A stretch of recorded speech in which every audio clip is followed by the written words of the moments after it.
La CNPS et son portail e.cnps.ci vous offrent RTI Money. Bonsoir à tous et bienvenue dans RTI Money, votre magazine dédié aux banques, aux assurances, à la gestion de vos finances et à votre argent. Focus ce soir sur le secteur automobile et plus précisément sur les visites techniques automobiles. Qu'est-ce que c'est ?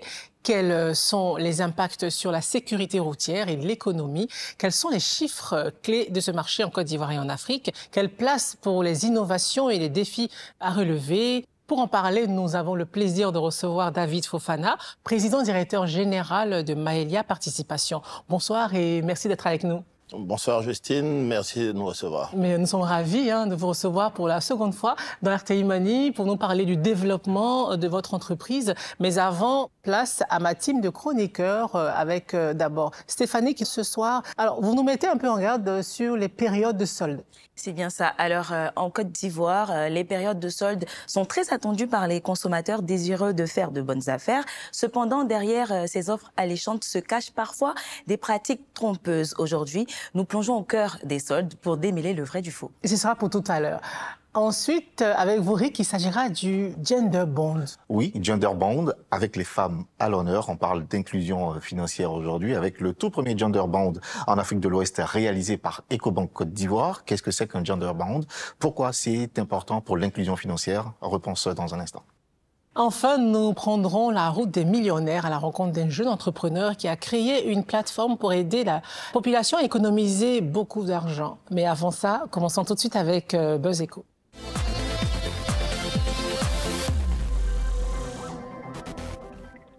Alors, Rick, on parle ce soir de gender bond, mais qu'est-ce que c'est? Gender bond, c'est tout simplement un emprunt obligataire. Un emprunt obligataire, donc c'est une dette qu'une entité contracte dans le but de financer uniquement les entreprises ou les projets qui sont portés par des femmes. Alors, c'est d'autant plus important parce que selon les statistiques de la Banque mondiale, seulement 30% des crédits bancaires sont alloués aux femmes qui gèrent des entreprises. Et en Côte d'Ivoire, par exemple, le déficit de financement des entreprises dirigées par des femmes est estimé à 1400 milliards de francs CFA, ce qui est énorme. Et comment ça fonctionne concrètement? Alors, on prend le cas de ce qu'a réalisé Ecobank Côte d'Ivoire. La banque a émis des obligations sur les marchés financiers, en précisant bien sûr que c'est un gender bond, donc pour financer des entreprises et des projets portés par des femmes. Et les investisseurs ont tout de suite très bien réagi, ce qui a permis de lever 11 milliards de francs CFA en 48 heures seulement, ce qui a permis de dépasser l'objectif initial qui était de 10 milliards. Alors, dit comme ça, c'est bien, c'est une grande première en Afrique de l'Ouest, mais cela s'inscrit en fait dans une vision plus globale de la banque avec le programme Elever qui a été lancé il y a un peu plus de 2 ans, qui a permis déjà d'octroyer du financement à plus de 3500 entreprises dirigées par des femmes à hauteur de 13 milliards de francs CFA. Et quel impact de ce gender bond pour l'économie et surtout pour les femmes entrepreneurs? Pour les femmes, c'est que des impacts positifs. Cela va permettre aux femmes de pouvoir avoir une bonne croissance de leur entreprises, elles ont accès à du financement, donc elles peuvent investir et accroître justement leurs entreprises. Cela va aussi permettre de créer des milliers d'emplois. Une entreprise qui s'agrandit a besoin de main-d'œuvre pour travailler, donc les entreprises vont prendre en taille et c'est toujours bien pour l'économie. Et puis ça va permettre aussi de redynamiser des secteurs industriels assez importants où les femmes sont investies. Et puis en dernier ressort, sur le plan social, ça permet justement de réduire les inégalités qui malheureusement sont encore inexistantes. Alors, David Fofana, est-ce que vous avez déjà entendu parler de ce gender bond-là, précisément? Gender bond, non, mais bon, les obligations, nous en utilisons. Nous avons déjà eu affaire à ce type de financement assez structuré. Mais c'est une bonne chose que pour les femmes, il y ait spécialement ce type donc, de financement qui soit mis en place. Bon, on espère aussi pour les hommes, non? Pour l'équité, n'est-ce pas? C'est ça. Merci, Rick. Et maintenant, allons-y pour la route des millionnaires.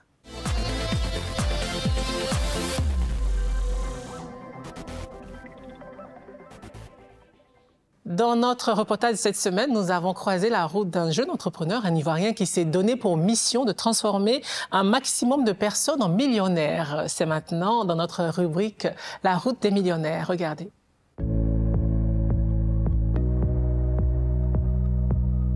C'est dans ce restaurant que Myriam Amani retrouve un ami de longue date. Dans une ambiance très détendue, Les deux amis échangent autour d'une habitude qui a littéralement changé leur quotidien et leur rapport à l'argent, celle de l'épargne. Je crois que la première année que j'ai participé au défi épargne, c'était l'objectif 500 000. Et puis après, j'ai évolué sur l'objectif 1,5 million. C'était un peu plus dur. Comme de nombreux jeunes, Myriam rêve de financer ses ambitions sans toutefois s'endetter. Avec le défi épargne, un programme auquel elle participe depuis 5 ans, elle est parvenue à s'imposer une rigueur dans la gestion de ses finances. C'est vrai que quand on commence à travailler, surtout dans nos pays ici, on te dira il faut que tu épargnes, c'est important d'épargner, mais on ne t'explique pas forcément comment faire. Avec le défi épargne, on a cette structure-là, on a ce cadre-là qui pousse vers une épargne plus structurée, plus cohérente, plus cadrée. Donc j'ai appris qu'épargner avec un objectif permet d'atteindre l'objectif de l'épargne.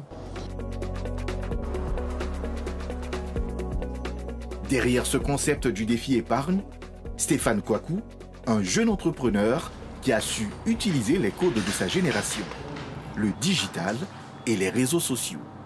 Joe, le réel, on fait comment? On garde le fond bleu ou on tente le blanc? Je pense qu'on va partir sur le bleu comme d'habitude. Ok. Dans ce studio installé à Cocody, Stéphane met la dernière touche à une vidéo qui promeut le défi épargne. Imagine en carrousel. Voilà, c'est ça. Okay. Une approche légère et créative, pensée pour séduire les jeunes internautes. Déménagement stage, celle 1 prise 1. Je suis en stage et je vais déménager. Comment je fais? Vraiment, tu n'as pas pitié de toi-même. Donc, tu gagnes, je ne sais pas combien, 50 000, 100 000, mais toi, ton stage, c'est 900 000. Lancé en 2021, le concept du défi épargne compte aujourd'hui plus de 13 000 adhérents. En majorité des jeunes, en quête de stabilité financière et d'indépendance. Non, coupé. Pour apprendre à épargner, en général, on se dit je veux avoir 500 000, 1 million, 200 000 au bout d'une période. Donc quand tu te dis je veux 1 million, tu dois épargner en général 85 000 par mois. C'est 1 million sur un an. Et au bout d'un moment, tu te fatigues, tu oublies ou tu trouves que les 85 000 sont trop élevés pour toi. Donc ce que le défi épargne fait, c'est de te dire tu peux effectivement atteindre ce montant. Maintenant, on va le découper en petits objectifs hebdomadaires. Donc, chaque semaine, on t'envoie un message, un email, on te fait un rappel sur les réseaux sociaux pour te dire mets 5 000 francs de côté, prive-toi de telle chose aujourd'hui. L'idée est de se dire quel effort je fais aujourd'hui dans ma vie pour pouvoir mettre un peu d'argent de côté parce que je veux réaliser une telle chose dans quelques années.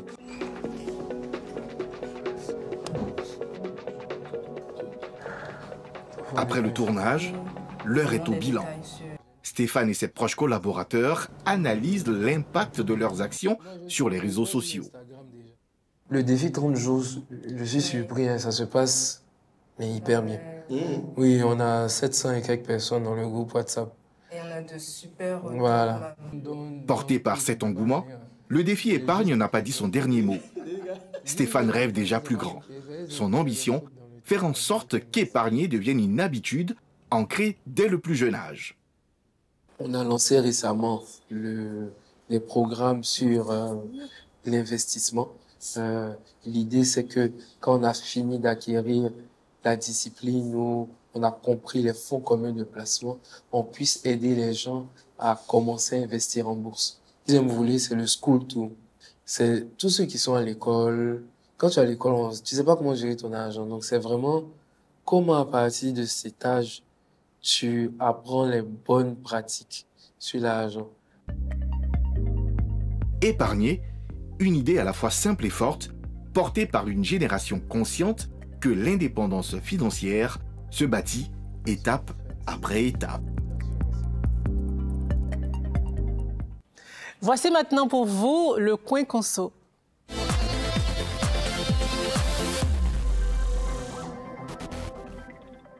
Alors, Stéphanie, avec vous, on parle des périodes de soldes. Quels sont les dérapages observés?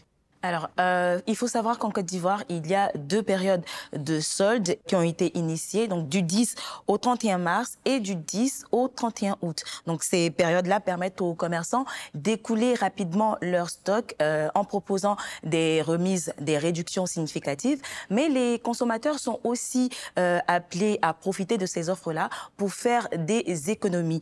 Malheureusement, certaines enseignes profitent de ces périodes-là pour induire les consommateurs en erreur. Plusieurs anomalies ont été révélées, notamment des affichages de prix non conformes ou des réductions fictives. Par exemple, des produits affichés en solde présentent les mêmes tarifs qu'avant les promotions, suggérant des remises inexistantes. Donc, c'est la raison pour laquelle le ministère du Commerce, de l'Industrie et de la Promotion des PME a renforcé les contrôles durant les périodes de solde. Donc, des équipes dédiées sillonnent les points de vente pour s'assurer du respect des réglementations en vigueur. Donc, les commerçants sont tenus d'afficher le prix initial du produit, le taux des réductions appliquées et le prix final après réduction. David Fofana, est-ce que quand on est PDG, par exemple, de Maëlia Participation, on va aussi fouiner dans les soldes? Bien sûr. Et comment? Nous attendons tout le temps avec beaucoup d'impatience ces périodes-là. En tout cas, écoutez maintenant les conseils de Stéphanie pour ne pas se faire avoir. Alors, d'abord, il faut noter les prix des articles qui vous intéressent pour évaluer et noter la réelle réduction. Ensuite, comparer les offres dans différents magasins va vous permettre, en fait, d'avoir une idée plus précise des bonnes affaires. Et enfin, exiger toujours une facture qui va vous protéger en cas de litige ou d'articles défectueux. Merci Stéphanie, c'est l'heure de la pause. Retrouvons-nous dans un instant pour le face-à-face avec notre invité cash, David Fofana, PDG de Maëlia Participation. À tout de suite. Avant, ce n'était que pour les salariés maintenant. Alors, on dit quoi les jeunes? Ah, le doyen, tu ne laisses pas de... Ouais, comment ça? Dis-moi doyen, c'est quoi votre secret? Les jeunes, la CNPS me verse une pension de retraite à vie. Et pour ça, c'est très simple. Il faut juste cotiser à partir de 120 francs par jour. Hein? Mais tu vas où? À la CNPS. Aujourd'hui, c'est dimanche. Mais tu peux toujours t'enrôler depuis ton téléphone, hein? Travailleurs indépendants, vous aussi, vous pouvez cotiser sans frais via Orange Money, MTN Momo ou Wave. La CNPS, maintenant, c'est pour tout le monde. Et c'est reparti pour la suite d'RTI Money avec maintenant notre moment cash, l'échange sans tabou avec David Fofana, PDG de Maëlia Participation. Rebonsoir et encore une fois, merci d'être avec nous. Bonsoir Justine, et je suis très heureux d'être à nouveau avec vous sur ce plateau après 3-4 années déjà. Et donc, merci à vous de nous recevoir. Justement, comment se porte Maëlia Participation aujourd'hui? On va dire que Maëlia Participation se porte très bien dans un environnement économique ivoirien qui évolue assez bien depuis ces 15 dernières années. Et vous avez pu voir nos débuts. Ici en Côte d'Ivoire déjà avec le lancement des activités de contrôle technique automobile de Maëlia Automotive Côte d'Ivoire. On a démarré donc avec un réseau de 4 stations seulement en 2020 et aujourd'hui avec le déploiement sur l'ensemble du territoire national en Côte d'Ivoire et dans les autres pays, on cumule à peu près une 60aine de sites opérationnels avec au démarrage, on va dire en résumé, une 20aine d'employés pour aujourd'hui avoir quasiment 600 employés en termes d'emploi direct, on va dire. Donc voici en gros présenté Maëlia Participation à ce jour. En janvier 2025, nous avons appris par la presse que Maëlia Participation rachetait Sicta. Expliquez-nous, donnez-nous quelques détails. C'est vrai que jusqu'en janvier, la transaction était encore confidentielle, mais aujourd'hui, elle ne l'est plus. Effectivement, depuis 2 années, on a eu de longues négociations avec le groupe SGS, donc propriétaire jusque-là de la Sicta. Rappelez-nous, qu'est-ce que c'est que Sicta? Sicta, c'est la société ivoirienne de contrôle technique automobile qui a été créée en 1974 par l'État de Côte d'Ivoire, donc qui était une société étatique à part entière. Et dans les débuts des années 90, cette société a été privatisée et c'est dans ce schéma-là que le groupe SGS en Suisse a procédé au rachat de la Sicta. Voilà. Donc, en gros, Sicta, aujourd'hui, a été racheté par notre jeune holding, donc Maïlia Participation, avec donc l'aide de plusieurs bailleurs au niveau de notre pays. Est-ce que cette acquisition-là s'inscrit dans une stratégie de développement? Bien sûr, ça a été une réelle opportunité. Notre stratégie, c'était vraiment de couvrir le plus rapidement que possible le territoire national ivoirien pour pouvoir permettre aux usagers d'avoir accès à ce service-là, à cette prestation qui est obligatoire et importante. C'est comme je l'ai dit souvent, la visite technique, le contrôle technique n'est pas une simple formalité, mais c'est vraiment un élément clé dans la sécurité routière pour pouvoir avoir l'assurance d'avoir des véhicules safe qui circulent sur nos routes. Donc on s'est dit, on ne devait plus avoir ce que les usagers ont connu il y a 10-15 ans en arrière, d'avoir des files d'attente. Donc on a travaillé à reviser carrément tout le parcours client, l'accessibilité donc de ce service-là, à rendre les choses beaucoup plus fluides, à multiplier nos différents canaux d'écoute pour que les clients n'aient plus de contraintes, que ce soit plus de contraintes pour un usager, pour un automobiliste, de faire sa visite technique. On s'est engagé donc sur un créneau de 30 minutes pour pouvoir réaliser son contrôle technique avec l'ensemble donc des points exigés par le gouvernement. Alors, parlons à présent de l'expansion de Maïlia. Bénin, Sénégal, quels sont les défis et les opportunités de ces projets-là? Avant de parler du Bénin et du Sénégal, on va parler de la Guinée. Déjà, donc après la Côte d'Ivoire, où aujourd'hui on a une position de leader sur le marché du contrôle technique, on est aussi leader donc sur le contrôle technique en Guinée.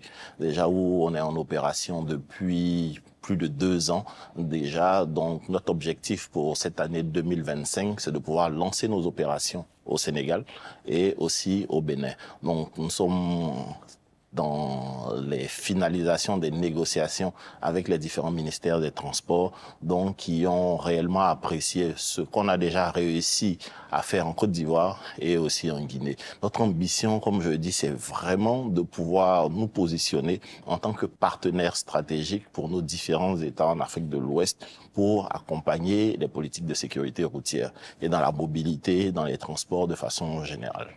On va parler à présent un peu chiffres. Vous ne gérez pas que les contrôles techniques. Il y a la pré-visite, également la collecte de taxes, l'identification des véhicules et tout ça. Quel service aujourd'hui génère la meilleure rentabilité et pourquoi ? Généralement, on n'aime pas parler de rentabilité. Nous exerçons dans le cadre d'une délégation de services publics, déjà. Et on va dire que c'est des tarifs qui sont homologués, qui sont fixés par le ministère des Transports. Donc, sur ce créneau-là, et les différents services et prestations que vous avez décrits tout à l'heure sont quasiment les mêmes, mais on change d'appellation et de méthodologie selon que ce soit un véhicule importé d'occasion qui soit en train d'arriver en Côte d'Ivoire et qui ait besoin de ces formalités-là pour pouvoir avoir l'autorisation de circuler sur les routes en Côte d'Ivoire, ou selon que ce soit un véhicule donc émanant d'un concessionnaire qui le met à disposition ou d'un véhicule qui soit déjà donc en circulation. Donc ce sont ces différentes appellations, mais tout se résume vraiment en tout cas à un contrôle donc technique de ce véhicule-là pour s'assurer déjà de sa conformité au regard de la réglementation ivoirienne et aussi des différents points donc de contrôle qui partent des aspects de freinage, de suspension, de phare, etc., etc. Voilà. Alors, pensez-vous diversifier vos revenus avec d'autres activités liées à l'automobile ? Bien entendu, nous travaillons sur plusieurs autres projets dans le domaine de la mobilité, de façon générale, comme je l'ai expliqué tout à l'heure, mais nous ne travaillons pas uniquement que dans la mobilité. Nous avons des projets dans l'immobilier, nous avons des projets dans la digitalisation, nous avons beaucoup d'autres projets. Voilà, d'où la création de cette holding-là pour nous permettre de fédérer l'ensemble de nos activités. Mais notre cœur de métier aujourd'hui, c'est vraiment le contrôle technique, c'est la sécurité routière, et c'est pour ça qu'aujourd'hui, vous avez en Côte d'Ivoire, Maïlia Automotive Côte d'Ivoire, vous avez la Sicta aujourd'hui, et vous avez en Guinée Maïlia Automotive Guinée, et bientôt au Sénégal et au Bénin, où nous allons bientôt déployer nos opérations.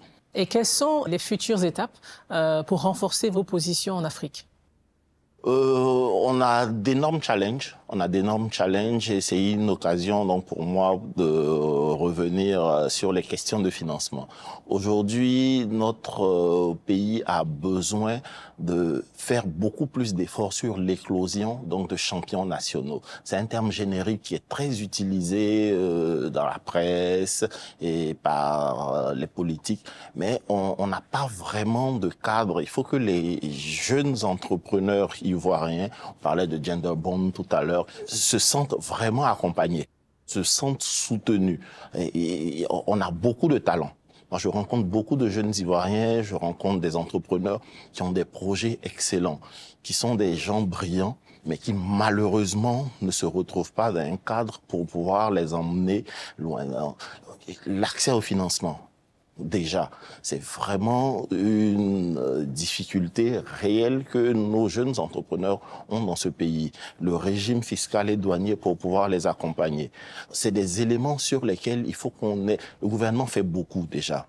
Mais malheureusement, il reste encore beaucoup à faire pour pouvoir faire naître dans notre pays des jeunes Ivoiriens, un peu comme au Nigeria aujourd'hui, avoir une nouvelle race d'entrepreneurs ivoiriens qui arrivent à créer de l'emploi. Parce qu'on va pouvoir développer notre pays uniquement que par des entrepreneurs locaux. Et c'est une réalité. Nous, on a eu la chance de pouvoir commencer en ouvrant 20 emplois. Fin 2025, on sera à 650 emplois. Vous voyez l'impact que ça peut avoir déjà. On a démarré avec un peu moins de 2 milliards d'investissements réels. On se retrouve donc en début 2025 à quasiment 25 milliards de financement que nous avons réussi à lever sur la place en Côte d'Ivoire. Donc il y a des choses qui sont possibles, mais ça a été difficile et tout le monde n'a pas les mêmes chances, tout le monde n'a pas les mêmes opportunités, les mêmes accès. Donc il faut vraiment qu'on réussisse à fixer un cadre d'accompagnement donc pour les jeunes entrepreneurs ivoiriens. Et qu'est-ce qu'on pourrait vous souhaiter, à part avoir beaucoup d'argent pour prospérer dans vos entreprises? L'argent pour nous, c'est pas tout. C'est pas tout.